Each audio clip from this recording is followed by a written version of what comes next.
Welcome back, folks. Today is the first academic video.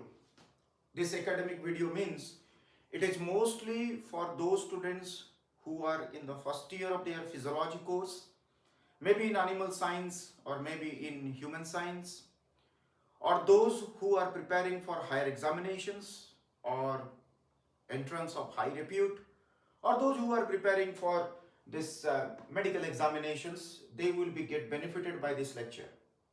This lecture is on one of the most dynamic tissues of the body, and that tissue is known as the contractile tissue of the body.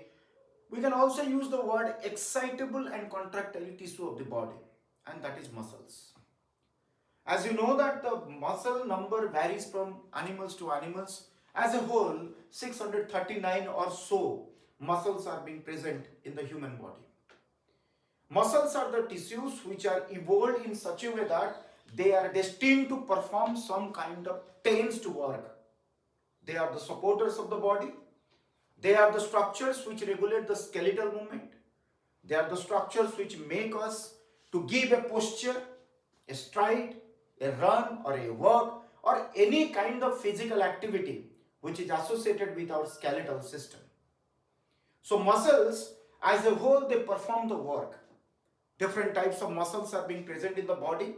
As this is the first introductory part of the muscles, let me start with very introductory points, and gradually we are having series of lectures on these muscles where we will try to cover from basics of the muscles to the core, core to the exercise, exercise to the upper levels, that is regulation of muscles. So it will be series of lectures. Stay tuned for this channel.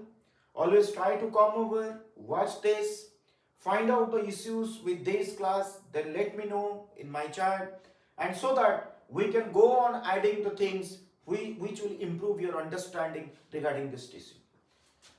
So muscles as a whole, we'll start that muscle is commonly known as the contractile tissue of the body. The contractile tissue means the tissue which shows contraction. Now, what is the meaning of contraction? The exact meaning of the contraction is shortening in length. This is the exact meaning, shortening in the length. And this shortening in the length brings out a kind of work. This is because of a kind of movement. We'll try to gradually understand this concept. And when I say muscle is a contractile tissue, also I can say that muscle is a tissue of excitability. No doubt, nervous tissue, nerves or neurons are said to be excitable tissues. But along with excitability, they also show a property that is known as conductivity or transmissibility. But muscles, they show the property of excitability followed by another property, that is contractility. So what is excitability? Now, it is ability of a cell to respond to a stimulus. This is the usual definition that defines that what is actually excitability. And when I say that excitability, I can also use the word irritability. So the fundamental difference between a muscle and a nerve is that the muscles are excitable tissues. They respond to a stimulus and then they show contraction, and that is the reduction in the length of their length, their virtue of which combination of these two, the tissue may move or it will allow the movement of some other tissues. That is, in case of neurons, they are excitable or irritable tissues, but instead they are helping in the process of transmissibility or conductivity. So I can summarize two very important properties of muscle tissues or muscles. That is, one is excitability and the second is contractility. So in layman language, A tissue which is showing a response to a stimulus, and after getting the stimulus, if it is showing the change in its length and particularly a reduction in its length, then it is known as contractility.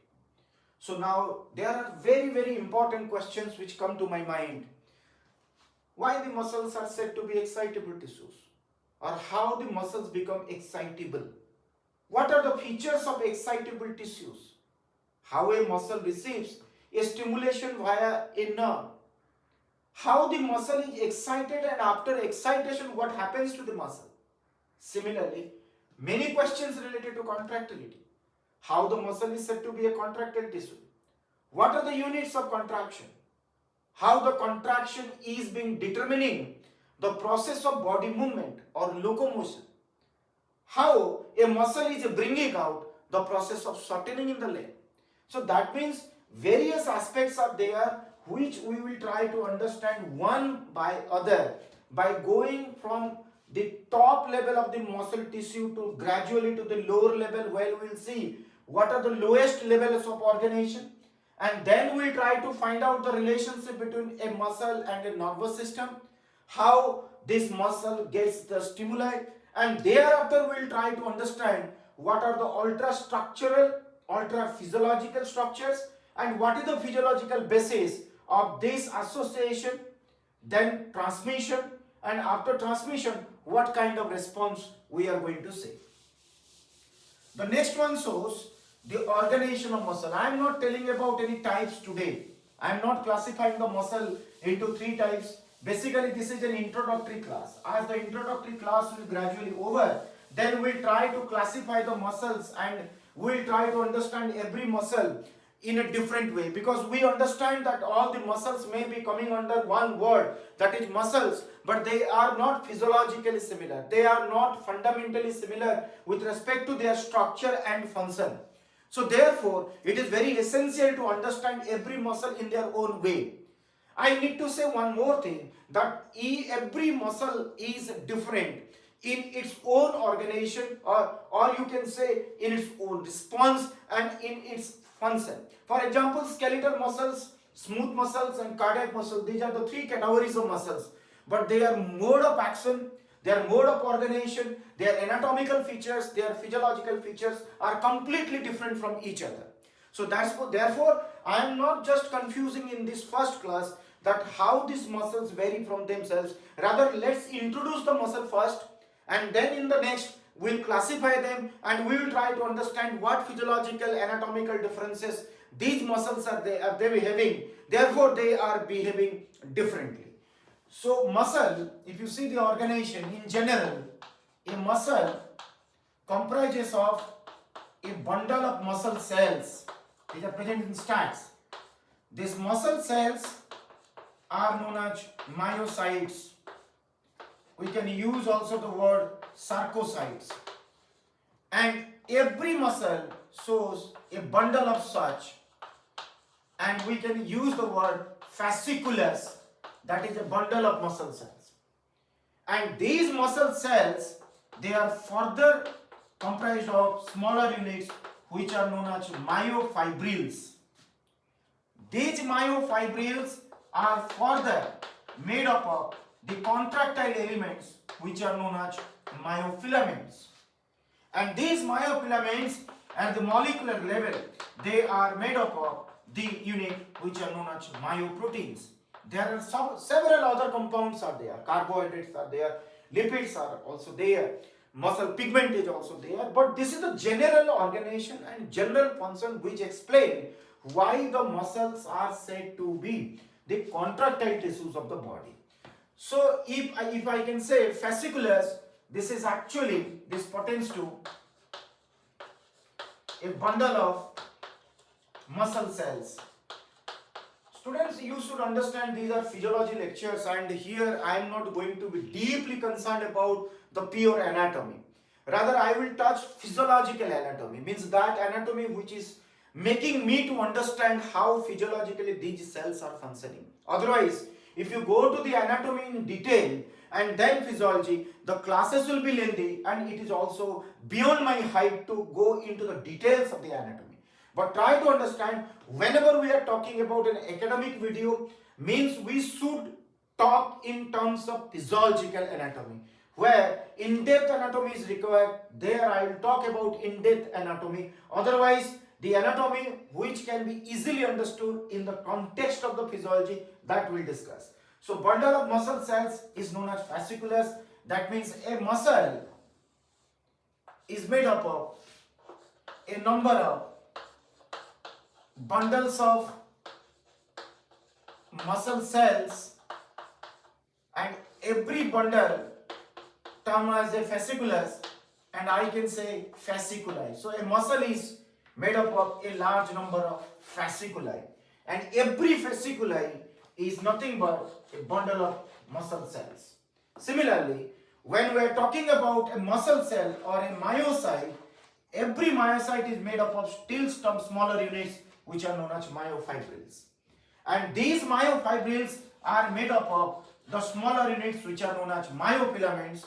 I can say that these are actually the contractile elements, the elements which are responsible for making the muscle contractile in nature. That we will understand. These contractile elements or these myofilaments are broadly classified into thin myofilaments and thick myofilaments. Thin and thick. Thin are technically known as the actin myofilaments. We'll study in details because here the anatomy will be important, because without any understanding about these myofilaments, we cannot understand how the muscles are contracted. Thick filaments, these are also known as myosin filaments. Besides these, there are several other filaments are also there, but which are not important for me now in this first lecture. But gradually we will try to cover them. Now coming to these myofilaments, when I am getting this word actin and myosin, that means I am clear that these are nothing but the myofilaments which are made up of these proteins, actin and myosin. So coming to here,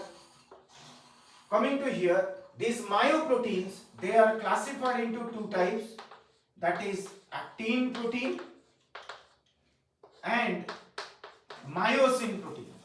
This actin protein and the myosin protein, they are responsible for this contractile nature of the muscle. And always we should remember that this contractile nature of the muscle is purely described on the basis of the nature, organization, configuration, orientation of these proteins in making the filaments. So try to understand that when we will go from the lower level to the upper level, that muscle shows a specialized category of proteins which are classified as myoproteins. These myoproteins organized to form certain specialized structures, filamentous structure, which are known as myofilaments.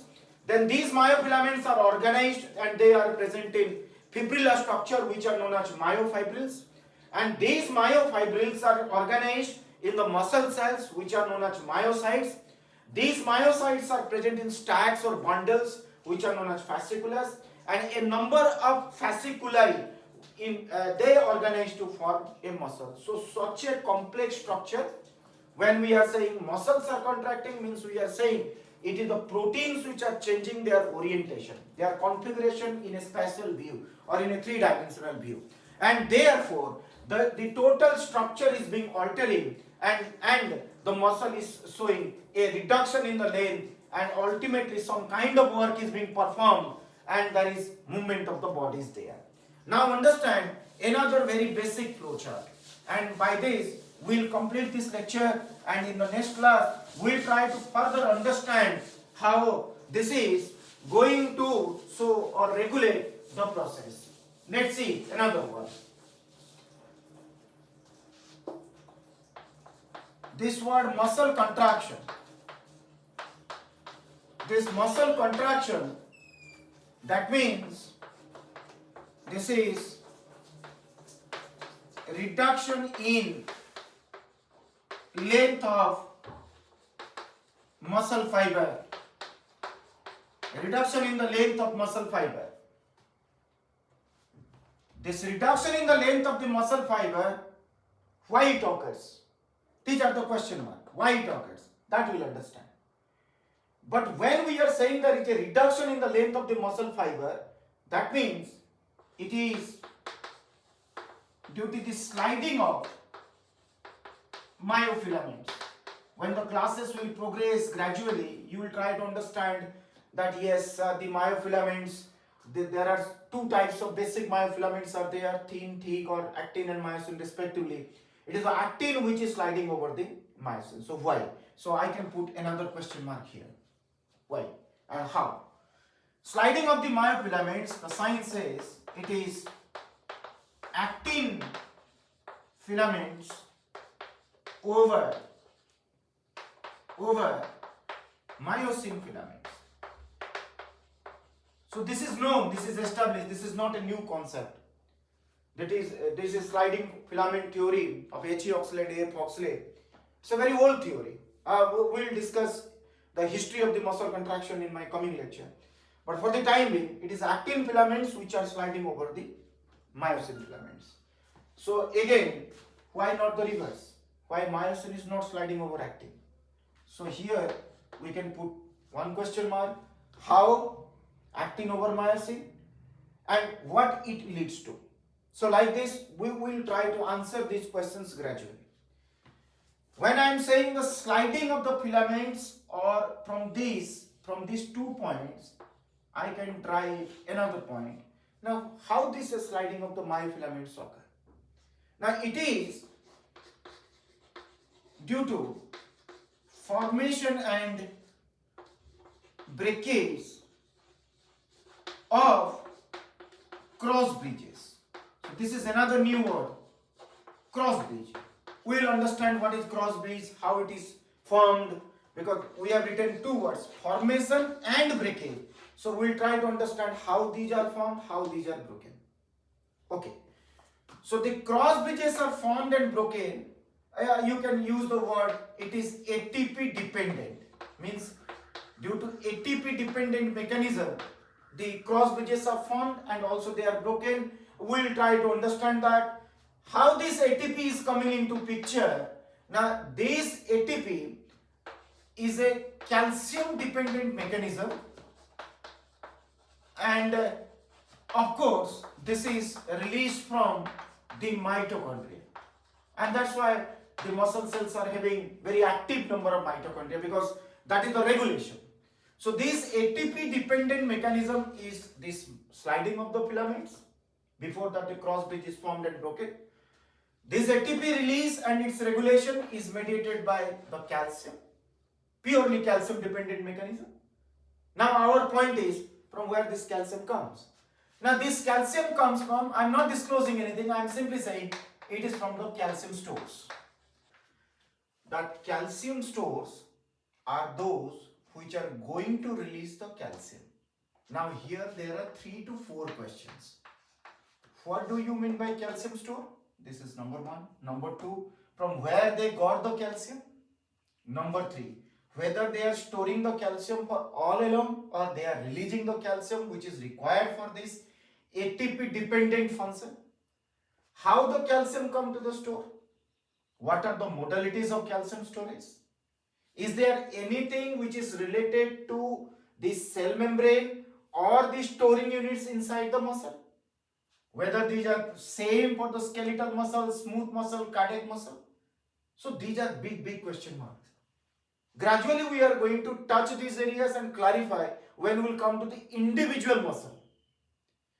So now question arises, the calcium stores are those which are releasing the calcium, and but why? Now when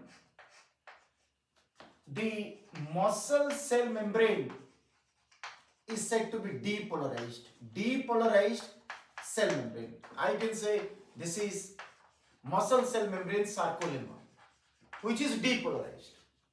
Now again a very important concept, why it is depolarized? What do you mean by depolarization? Now technically saying depolarization means positivity inside the membrane. Now why the positivity will develop? How the positivity will develop? How much it will be developed?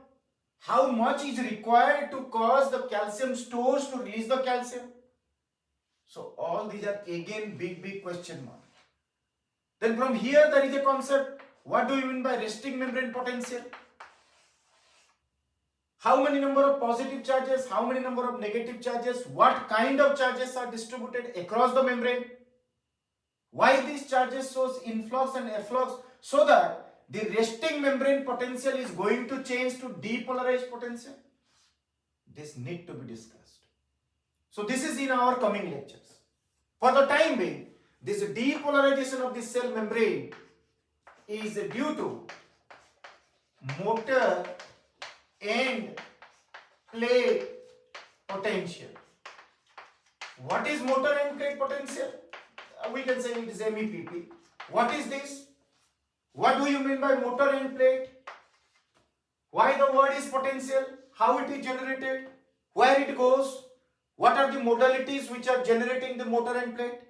So this is another point of discussion, that motor end plate is the structure in the muscle cell membrane where actually the receptors are present to respond to the neurotransmitters.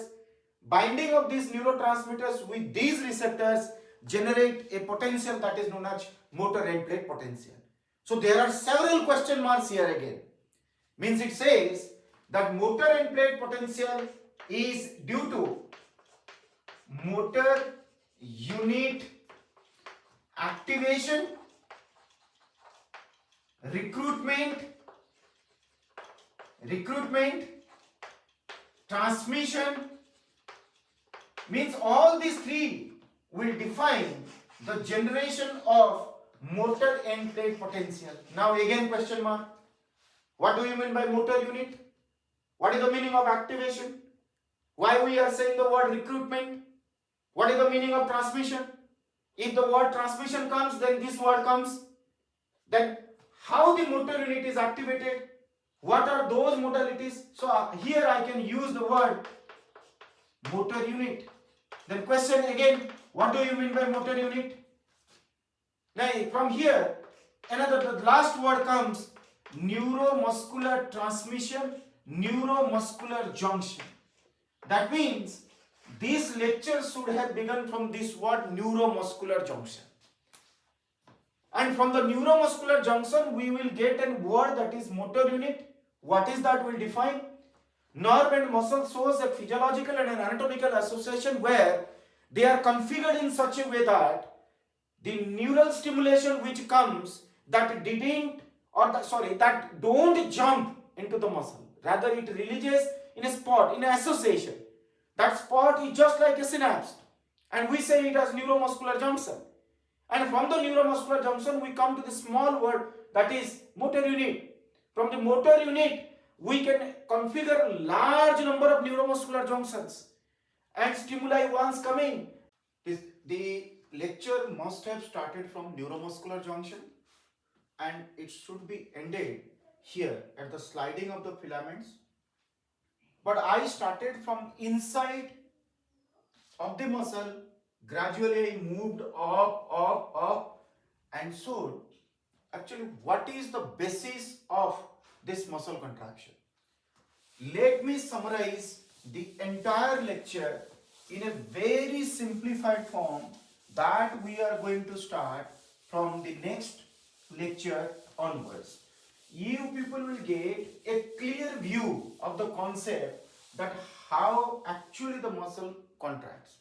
I may have started directly from the contraction of the muscle, the sliding filament theory.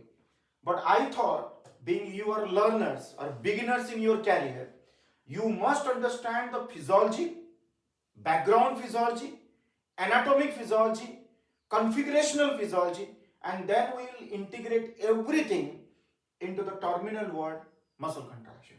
So it should be like this: neuromuscular junction, then neuromuscular transmission, then motor end plate activation leading to MEPP, motor end plate potential, then depolarized sarcolemma, Next, release of calcium. This is in summary. This should be passing of the calcium from outside to inside of the cell. Then it should go to the sarcotubular system. Then from the storage units. Ultimately, the calcium should release. But we are directly releasing because this is summary. Thus, calcium triggers the release of ATP. ATP dependent cross bridge cycle that we will discuss. Then actin filaments slide over the myosin filaments, and there we will get a word, the contractile unit, sarcomere shortening. This is that word. We will discuss what is sarcomere shortening, and altogether this word is known as muscle contraction. So this we will discuss one by one, but for me to explain the muscle contraction, I should be from the general organization of the muscle proteins, muscle filaments. Then we will come to the neuromuscular junction, neuromuscular transmission and motor intake potential. Then we will explain from the release of the calcium to ATP to the cross bridge cycle, and ultimately you will understand. So thank you so much for your patient hearing. Due to some technical issues, these videos got disconnected, but overall I tried my best to combine this introduction into one video so that you can well understand the concept. And when you are coming to the next lecture, we will start this from organization of a skeletal muscle cell. I am specifying organization of a skeletal muscle cell. We will try to understand the skeletal muscle biology, organization, filament structure, and then we will go to neuromuscular junction and gradually to the muscle contraction. Once it will be over, we will go to the cardiac muscle, then we will go to the smooth muscle. And we will try to establish the differences between the skeletal muscle, smooth muscle and cardiac muscle with respect to their organization, physiological control, regulatory mechanisms and mode of contraction. So stay tuned for the next video. We are coming soon, and that will be lecture 2, and that is skeletal muscle configuration, organization, anatomic physiology, physiological anatomy, you can say it's the same, and then we'll try to understand neuromuscular junction. So thank you so much. Have a wonderful time. Meeting you soon. Thank you.